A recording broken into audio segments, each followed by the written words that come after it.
Gusto mo din ba magkaroon ng sariling kondo sa Quezon City na along EDSA lang? Na for as low as 15,000 to 20,000 initial cash out lang, ay magkakaroon ka na ng condo unit na ganito kaganda. At for as low as 15,000 monthly lang, via bank finance, ay sayong-sayo na ito. Kung saan, isa ito sa mga affordable at accessible na high-rise condo building sa Cubao, na lahat yata ng terminal ng bus mapa north or south ay dito mo matatagpuan.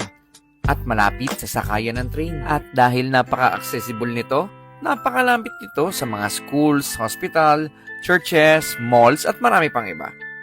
Perfect nga din ito para sa mga anak na nag-aaral at mga nagkatrabaho dito sa Metro Manila. So tara, samahan niyo akong bisitahin ng Urban Deca Towers Cubao na located sa EDSA Corner, Mayor Ignacio Diaz Street, Barangay San Martin de Porres, Cubao, Quezon City. Isa itong high-rise condo na may 45-story na building na merong 12 elevator. At ang nakakatuwa pa nga dito ay flood-free yung area nila at meron ding in-house security na 24/7. Ito nga pala yung itsura ng one-bedroom unit nila upon turnover. Meron itong sukat na 26 square meter. At ito naman yung itsura ng studio-type unit nila na may sukat na 13 square meter. Upon turnover nga ay meron na itong built-in cabinet, sink, curtain blinds, at nakatiles na din ang buong room nito, including ang CR.